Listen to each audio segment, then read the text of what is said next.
Next ఊరు మార్చి పేరు మార్చి, ఆంధ్రజ్యోతిలో ఈ వార్త కనిపిస్తున్నది. ఊరు మార్చి పేరు మార్చి అవినీతి పునాదులతో కాళేశ్వరం నిర్మాణం, అందుకే కూలిందని నివేదిక స్పష్టం చేసింది. ఘోష్ కమిషన్ నివేదికను క్యాబినెట్ ఆమోదించింది. నిన్న క్యాబినెట్ సమావేశంలో జస్టిస్ పిసి ఘోష్ కమిషన్ ఇచ్చిన నివేదికని క్యాబినెట్ ఆమోదించింది. త్వరలో అసెంబ్లీలో, ఆ తర్వాత తుది నిర్ణయం. సో నెక్స్ట్ అసెంబ్లీలో పెడతారట, ఆ తర్వాత ఎవరు ఏం చేయాలి దీని మీద అని నిర్ణయం తీసుకుంటారట. సిట్కి అప్పగించాలా, లేకపోతే సిట్ వేయాలా, లేకపోతే సిఐడికి అప్పగించాలా అన్న నిర్ణయం తీసుకుంటారట. మేడిగడ్డ బ్యారేజీ కుంగుబాటుకు గల కారణాలు వివరిస్తూ కేసీఆర్ హయాంలోనే ఎన్డీఎస్ఏ నివేదిక ఇచ్చింది. ఎన్డీఎస్ఏ ఏమని ఇచ్చింది? ఒక 4 అంశాల్లో పూర్తిగా ఫెయిల్ అయినారని.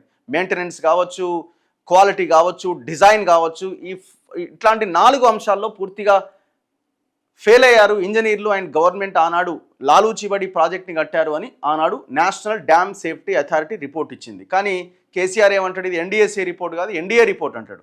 రాష్ట్ర విజిలెన్స్ కూడా ఒక రిపోర్ట్ ఇచ్చింది, ఆ రిపోర్ట్ని రేవంత్ రెడ్డి రిపోర్ట్ అంటాడు. మరి ఇప్పుడు పీసీ ఘోష్ నివేదిక ఇచ్చింది, దీన్ని ఏమంటుండు? ఇది కమిషన్ కాదు, ఇది కాంగ్రెస్ కమిషన్ అని ఇప్పుడు మాట్లాడుతున్నాడు. ఏదోటి మాట్లాడాలి, ఏదోటి మాట్లాడకపోతే ప్రజల్లో 10 మంది, ఇప్పుడు 1000 మంది దీన్ని ఇది ఇది ఇది మొత్తం భాగవతం బయటపడ్డదిరా, ఇది దుర్మార్గులది అని అనుకుంటున్నారు. అందులో ఒక 10 మందినైనా మాయ చేయాలి కదా, అందులో ఒక 10 మందినైనా అట్లీస్ట్ వాళ్ళ కార్యకర్తలైనా సంతృప్తి పరచాలి కదా. సో ఆ ప్రయత్నం ఇప్పుడు జరుగుతున్నది. రాజకీయ కక్ష, వ్యక్తిగత ద్వేషంతో నిర్ణయం తీసుకోం. కేబినెట్ సమావేశం తర్వాత ముఖ్యమంత్రి రేవంత్ రెడ్డి వెల్లడి. నిర్మాణ సంస్థలకు లబ్ధి చేకూర్చడానికే నామినేషన్ పద్ధతి. గోదావరిలో జల కళ ప్రచారం కోసమే నీటి నిల్వ. ఉత్తమ్ కుమార్ రెడ్డి. అసెంబ్లీని తప్పుదోవ పట్టించిన కేసీఆర్. భట్టి విక్రమార్క ఉప ముఖ్యమంత్రి. ఊరు మార్చి పేరు మార్చి అంచనాలు మార్చి అవినీతి అక్రమాల పునాదులతో నిర్మించిన కాళేశ్వరం ప్రాజెక్టు కూలిపోయిందని, ఈ విషయాన్ని జస్టిస్ పిసి ఘోష్ కమిషన్ తన నివేదికలో స్పష్టంగా వివరించిందని ముఖ్యమంత్రి రేవంత్ రెడ్డి వ్యాఖ్యానించారు.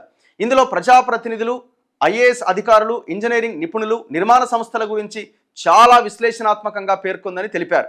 ఈ నివేదికను కేబినెట్లో ఆమోదించామని, రాబోయే రోజుల్లో శాసనసభలో ప్రవేశపెట్టి అన్ని రాజకీయ పార్టీల నాయకులకు వారి అభిప్రాయాన్ని చెప్పే అవకాశాన్ని కల్పిస్తామని చెప్పారు. ప్రతిపక్ష నేత కేసీఆర్, ఆనాటి నీటిపారుదల శాఖ మంత్రులు, అప్పటి ఇతర మంత్రులంతా వాళ్ళ అభిప్రాయాలు చెప్పవచ్చని స్పష్టం చేశారు. శాసనసభలో, మండలిలో ప్రజాప్రతినిధులు ఒక అవగాహన తెచ్చుకోవడానికి అవకాశం ఉంటుంది. కాళేశ్వరం ప్రాజెక్టు పైన జస్టిస్ పిసి ఘోష్ ఇచ్చిన నివేదికను త్వరలోనే అసెంబ్లీలో ప్రవేశపెట్టి అందరి అభిప్రాయాలు పరిగణలోకి తీసుకుంటామన్నారు.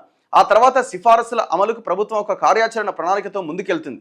ఇందులో ఎలాంటి శషభిషలు, రాజకీయ కక్షలకు తావులేదని, పూర్తిగా ఇండిపెండెంట్ జ్యుడిషియల్ కమిషన్ చేసిన సూచనను ఇప్పుడు ఇందులో ఇదేమని ఇందులో అటు ఇటు అయిందా అని అనుకోవడానికి వీలే లేదు. ఎందుకంటే ఆయన ఒక గొప్ప జడ్జిగా ఆయనకి చాలా మంచి పేరే ఉన్నది పిసి ఘోష్కి.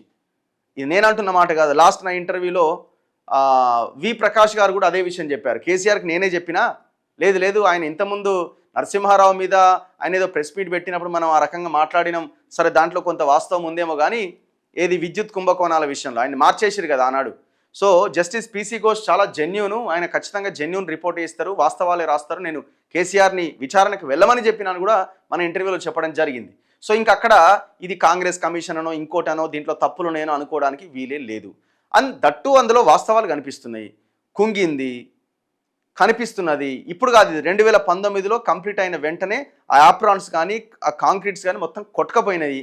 దాన్ని మెయింటైన్ చేయలేదు. ఇది వాస్తవము. నేను చెప్తున్నది కాదు, లేకపోతే పిసి ఘోష్ కమిషన్ చెప్తున్నది కాదు, ఎన్డీఎస్ఏ కాదు, లేకపోతే రాష్ట్ర విజిలెన్స్ కాదు అనుకుంటే కాగ్ రిపోర్ట్ కూడా చాలా స్పష్టంగా 256 పేజీల ఒక నివేదిక తయారు చేసింది. ఇది కేవలం మేడిగడ్డ రిపోర్ట్ మాత్రమే, కానీ కాగ్ మొత్తం కాళేశ్వరం మీద ఒక రిపోర్ట్ ఇచ్చింది. మళ్ళీ మేము అడుగుతున్నాం, రేవంత్ రెడ్డికి దమ్ముంటే మొత్తం కాళేశ్వరం ప్రాజెక్టు మీద ఎంక్వైరీ చేయాలి. 100% కాళేశ్వరం ప్రాజెక్టు మీద ఎంక్వైరీ జరగాలి. ఎందుకు మిగతా 90% ప్రాజెక్టు మీద ఎంక్వైరీ జరుగుతలేదో ముఖ్యమంత్రి సమాధానం చెప్పాలి. Why only Medigadda barrage, Medigadda, Annaram, Sundilla barrages? Remaining ఏమైంది? మల్లన్న సాగర్ ఏమాయ్, కొండపోచం ఏమాయ్, రిజర్వాయర్లు, కాలువలు, టన్నెల్స్, 90% ప్రాజెక్ట్ ఇంకా మిగిలే ఉంది. అక్కడ పంప్ హౌజులు, ముఖ్యంగా మేడిగడ్డ కుంగడానికి సంవత్సరం ముందే ఆ కన్నెపల్లి పంప్ హౌజులు మునిగిపోయినాయి. బాహుబలి మోటార్లు అన్నారు కదా, గోడగూలి వరదకి. ఏ రకంగా జరిగింది అది? ఆ ఖర్చు ఎవడు భరించిండు? అసలు అవి ఉన్నాయా? చేసిండ్రా? దీంట్లో మెగా కృష్ణారెడ్డి కాంట్రాక్ట్ కాబట్టి మీరు దాన్ని టచ్ చేయట్లేదు అన్న ఆరోపణ కాదు, పచ్చి వాస్తవం. అది బీజేపీ అడగదు, బీఆర్ఎస్ ఎట్లాగో అడగదు, వాళ్ళే దొంగలు కాబట్టి. కాంగ్రెస్ చాలా ప్రశాంతంగా ఓన్లీ మేడిగడ్డకే ఎల్ఎన్టీ చేసిన పనికే పరిమితమైంది. ఇప్పుడు వాళ్ళని ఏదో చేయాలా, ఇంకేదో జైలు వేస్తారా, ఇంకేస్తారా తర్వాత విషయం. కాళేశ్వరం ద్వారా వచ్చిన అవినీతి సొమ్ము ఎక్కడికి వెళ్ళింది? తెలంగాణలో ఉన్న భూముల మీదకి వెళ్ళిందా, విదేశాల్లో దాచుకున్నారా? దాన్ని రికవరీ చేయాలి. అది రికవరీ చేసినప్పుడే ప్రజలకి న్యాయం జరిగినట్టు. ప్రభుత్వం తప్పకుండా పాటిస్తుంది. ఏంది? నిష్పక్షపాతంగా చేస్తామని. ముఖ్యమంత్రి రేవంత్ రెడ్డి అధ్యక్షతన సోమవారం సచివాలయంలో కేబినెట్ సమావేశం జరిగింది. మధ్యాహ్నం 3 గంటలకు ప్రారంభమైన సమావేశం 2 గంటలకు పైగా కొనసాగింది. సమావేశంలో ప్రధానంగా జస్టిస్ పీసీ ఘోష్ నివేదిక, ఐఏఎస్ అధికారుల కమిటీ ఇచ్చిన సంక్షిప్త నివేదికపై చర్చించారు. ఘోష్ నివేదికలోని అంశాలను మంత్రులందరికీ వివరించారు. అనంతరం జస్టిస్ పీసీ ఘోష్ నివేదికను కేబినెట్ ఆమోదించింది. అనంతరం మంత్రులు ఉత్తమ్ కుమార్ రెడ్డి, భట్టి విక్రమార్క తదితరులతో కలిసి రేవంత్ రెడ్డి వివరాలను విలేకరులకు వెల్లడించారు. కేసీఆర్ హయాంలోనే ఎన్డీఎస్ఏ నివేదిక ఇచ్చింది. ఉమ్మడి రాష్ట్ర ముఖ్యమంత్రిగా వైఎస్ ఉన్నప్పుడు తుమ్మిడిహెట్టి ప్రాజెక్టును రూపొందించారని, తెలంగాణ ఏర్పాటైన తర్వాత ప్రాజెక్టు రీడిజైనింగ్ పేరిట అప్పటి ముఖ్యమంత్రి కేసీఆర్ తుమ్మిడిహెట్టి నుంచి మార్చి మేడిగడ్డ, సుందిల్లా, అన్నారం వద్ద బ్యారేజీలు నిర్మించాలని నిర్ణయించాలని రేవంత్ రెడ్డి వివరించారు. 2015-16లో మొదలుపెట్టిన పనులను 2018-19లో పూర్తి చేశారు. కానీ 3 సంవత్సరాల్లోపే అంటే 2023 అక్టోబర్లో మేడిగడ్డ బ్యారేజీ కుంగింది. అన్నారం, సుందిల్ల బ్యారేజీకి పగుళ్లొచ్చాయి. ప్రాజెక్టులు ప్రమాదంలో పడ్డాయని అప్పట్లో సాంకేతిక నిపుణులు, ఎన్డీఎస్ఏ సహా కేంద్ర రంగ ప్రభుత్వ సంస్థలు గుర్తించి విచారణ జరిపాయని గుర్తు చేశారు. ప్రణాళిక నిర్వహణలో లోపాలున్నాయని తేల్చారని, దీనిపైన పూర్తిస్థాయి విచారణ జరపాలంటూ కేసీఆర్ సీఎంగా ఉన్నప్పుడే ఎన్డీఎస్ఏ వంటి సంస్థలు నివేదికలు ఇచ్చాయని వెల్లడించారు. అప్పట్లోనే తాము ప్రాజెక్టులో అవినీతి, ఆశ్రిత పక్షపాతం, నిర్లక్ష్యం ఉన్నాయని, తాము అధికారంలోకి రాగానే విచారణ జరిపిస్తామని చెప్పామని, అన్నట్లే అధికారంలోకి వచ్చిన తర్వాత జస్టిస్ పీసీ ఘోష్తో న్యాయ కమిషన్ ఏర్పాటు చేశామన్నారు.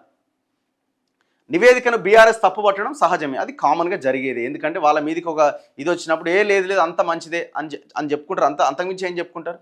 కానీ మేము అడుగుతున్నాం ఏంటంటే, వీళ్ళు దుర్మార్గులే. కేసీఆర్ అండ్ కో పెద్ద దుర్మార్గులు. మొత్తం అంతా నాకి పడేసినారు ఆ మేడిగడ్డ పేరుతోటి. ఇప్పుడు ఏమంటున్నాడు? ప్రాణహిత చేవెళ్లలో భాగంగా ఆనాడు కాంగ్రెస్ గవర్నమెంట్ కడదామనుకున్నటువంటి ప్రాజెక్టు, కొంత కంప్లీట్ అయిన ప్రాజెక్ట్ని మార్చి రీడిజైన్ చేసింది అంటున్నారు. ఇదే కదా. ఇప్పుడు మీరు వచ్చి కూడా 2 ఏళ్ళు అవుతుంది, మీరు వచ్చి 2 సంవత్సరాలు అవుతుంది. మీరు గతంలో కాంగ్రెస్ చేపట్టిన ప్రాజెక్ట్ ఏదైతే ప్రాణహిత చేవెళ్ళ ఉందో దాన్ని రీడిజైన్ చేసి కాళేశ్వరంగా కేసీఆర్ మార్చిండో, మీరు చేపట్టిన ప్రాజెక్టే తుమ్మిడిహెట్టి నుంచి ఎల్లంపల్లికి నీళ్లు తీసుకొచ్చేది. మిగతాదంతా ఆల్మోస్ట్ సేమ్, కాకపోతే రిజర్వాయర్ల కెపాసిటీ కొంత కేసీఆర్ పెంచిండి ఇష్టం వచ్చినట్టుగా. అది పక్కన పెడదాం. తుమ్మిడిహెట్టి నుంచి ఎల్లంపల్లికి తీసుకురావడమే కదా మెయిన్ ఈ టోటల్ ప్రాజెక్ట్లో. కానీ మరి మీరు ఆల్మోస్ట్ ఇక్కడ 60-70% కాలువలు కంప్లీట్ చేశారు. ఇక్కడ ఒక 2-3 లక్షల ఆయకట్టు ఉన్నది. మరి తుమ్మిడిహెట్టి నుంచి ఎల్లంపల్లికి తీసుకొచ్చే పని ఇంతవరకు ఎందుకు మీరు చేపట్టలే? 2 ఏళ్ళు అయింది కదా.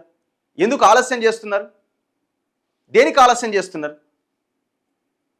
4th సిటీ పేరుతో, ఇంకో దాని పేరుతో డబ్బులు ఖర్చు పెట్టడానికి రెడీ అవుతున్నారే. మరి ఇక్కడ ఎందుకు? ఆల్రెడీ భూసేకరణ అయిపోయింది, అన్నీ అయిపోయి ఉన్నాయి.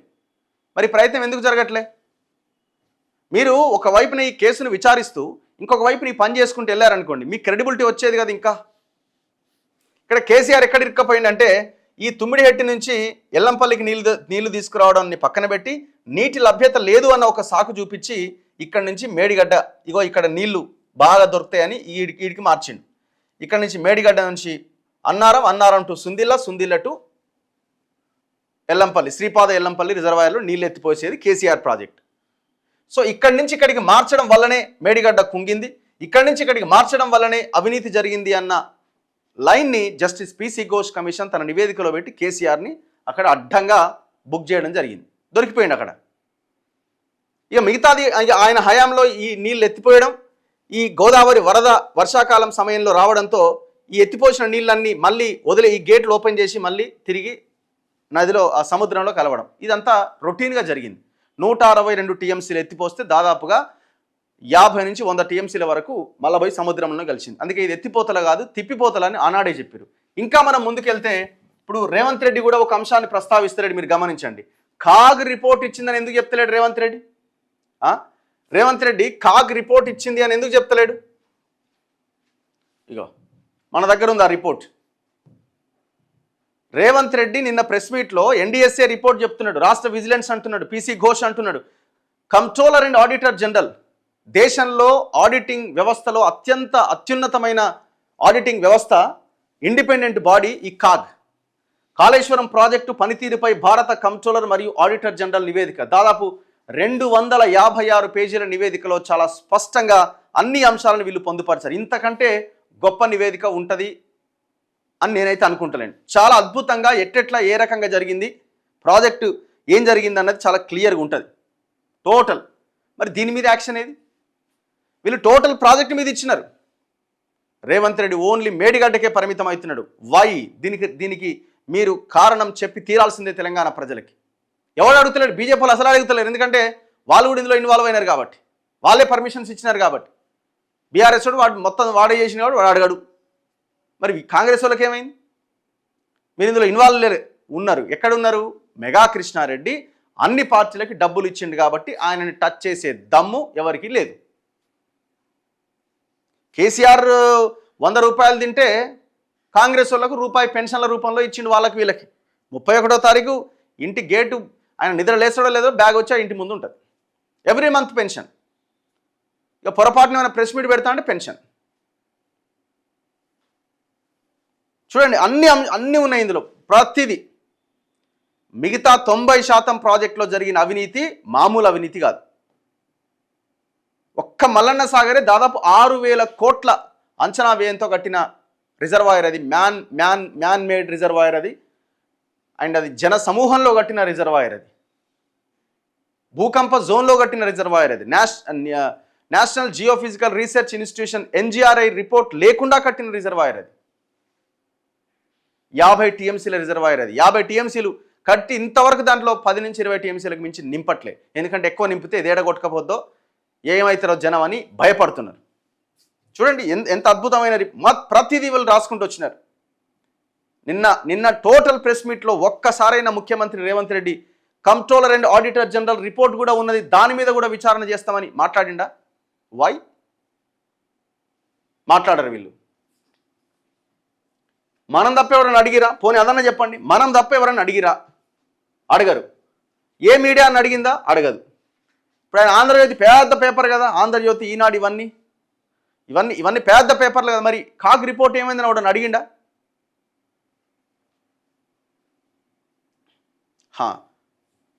Very good morning. Date wrong పడ్డదట, ఒకసారి చూడమను.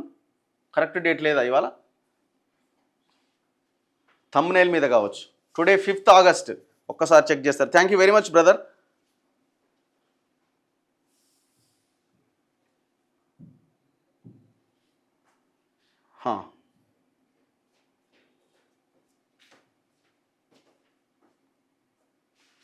కేసీఆర్ని, కేటీఆర్ని, హరీష్ని, కవితని మేడిగడ్డ బ్యారేజీ కింద ఉరిదీయాలన్నట. కాళేశ్వరంలో పనిచేసిన ఇంజనీర్ల కాడ 100 కోట్ల డబ్బులు. ఇక వీళ్ళ దగ్గర ఎంత ఉందో అసలు మొత్తం పైసలన్నీ ఇక్కడి నుంచే పోయినాయి, డబ్బులన్నీ ఇక్కడి నుంచే పోయినాయి. భూములల్లో పెట్టిరు, ఇంకోటి పెట్టిరు. నేను అంటున్నా, కాళేశ్వరం కంటే అతిపెద్ద కుంభకోణం ఈ రాష్ట్రంలో కల్వకుంట్ల కుటుంబం చేసినది భూముల కుంభకోణం. ఇది లక్షల కోట్ల కుంభకోణమే, లక్షల కోట్ల కుంభకోణం. దాంట్లో రెండో ఆప్షన్ లేదు. మీరు ఇటు వెస్ట్ సైడ్కి వెళ్తే ప్రతి టవర్లో, ప్రతి రియల్ ఎస్టేట్ మాఫియాలో కేటీఆర్ ఉన్నాడు. ప్రతి దాంట్లో కవిత ఉన్నది. నిధులు లేవు కదా రఘు, ఏది ఆ ఎల్లంపల్లి తుమ్మిడిహెట్టి నుంచి ఎల్లంపల్లిది కట్టే పైసలు లేవు అంటున్నారా? పక్కా జైలుకు పంపించాలి. Revanth Reddy also dare. But ఇది కాళేశ్వరం ప్రాజెక్ట్ కాదు, పైసల ప్రాజెక్ట్. అందరికీ క్లారిటీ ఉన్నది దీని మీద. మనం అయితే ఎన్నో వీడియోలు చేసినాం. మల్లన్న సాగర్ కట్టింది వాడి ఫామ్ హౌస్ కొరకు, కొండపోచమ్మ కట్టింది ఫామ్ హౌస్ కొరకు. ఇందులో కాగ్ రిపోర్ట్లో ఒక అంశం ఉంటుంది, చాలా very interesting. Mallanna Sagar complete అవ్వకముందే కొండపోచమ్మ కంప్లీట్ చేసి ఫామ్ హౌస్కి నీళ్ళు తీసుకుపోయాడు. అందరికి ఐడియా ఉంది కదా. మల్లన్న సాగర్ కంప్లీట్ అవ్వకముందే కొండపోచమ్మ కట్టి నీళ్ళు తీసుకుపోయాడు. మరి మల్లన్న సాగర్ నుంచి నీళ్ళు ఎట్లా వచ్చినాయి? లింక్ అదే కదా. ఏం చేసిండంటే మనోడు ఆ వచ్చేటువంటి దానికి ఒక అప్రోచ్ కెనాల్ తీసిండు 100 కోట్ల రూపాయలు ఖర్చు పెట్టి. మల్లన్న సాగర్ అంతర్భాగం నుంచి ఒక అప్రోచ్ కెనాల్ తీసి మల్లన్న సాగర్ నిండకుండానే, మల్లన్న సాగర్ నీళ్లు రాకుండానే కొండపోచమ్మకు నీళ్ళు వచ్చాయి. వన్స్ మల్లన్న సాగర్ కంప్లీట్ అయిన తర్వాత ఆ అప్రోచ్ కెనాల్ ఏదైతే లోపల నుంచి కట్టిండో అది దాంట్లో మునిగిపోయింది. దానికి ఖర్చు ఎంత తెలుసా? 100 కోట్లు. ఇది నేను చెప్పట్లే, కాగ్ రిపోర్ట్లో ఉంది. 100 కోట్లు. ఎంక్వైరీ ఎక్కర్లేదా అండి దీని మీద? 100 కోట్లు అంటే 100 రూపాయలా లేకపోతే 1000 రూపాయలా? అదొక చిన్న వెంట్రుక మందం అవినీతి అది.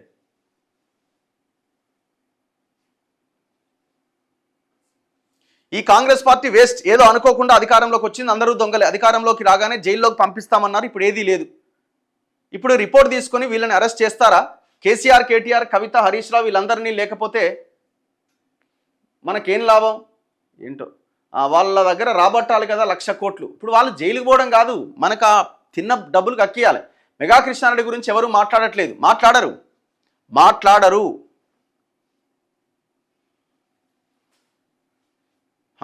నిన్న ప్రెస్ మీట్లో పస లేదు అన్న. ఏం ప్రెస్ మీట్?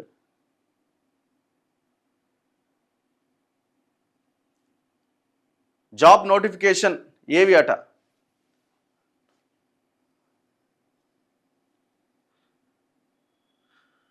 జాబ్ నోటిఫికేషన్ల గురించి మాట్లాడండి, ప్రతిరోజు మాట్లాడుతూనే ఉన్నాం బ్రదర్. 2022 రిటైర్మెంట్ అయిన ఆర్టీసీ ఉద్యోగులకు లీవ్ డబ్బులు వస్తలేవట. చలో మాట్లాడదాం. సో ఇది నిన్న రేవంత్ రెడ్డి ప్రెస్ మీటు, దానికి సంబంధించినది ఇది. కాళేశ్వరం వైఫల్యానికి కేసీఆరే బాధ్యుడు ఉత్తమ్ కుమార్ రెడ్డి అంటున్నాడు. బాధ్యులపై చర్యలు తీసుకోవాలి. ఇట్లా మొత్తం ఈ అంశం మీద ప్రధానంగా వార్తలు రాసుకుంటూ వచ్చినారు.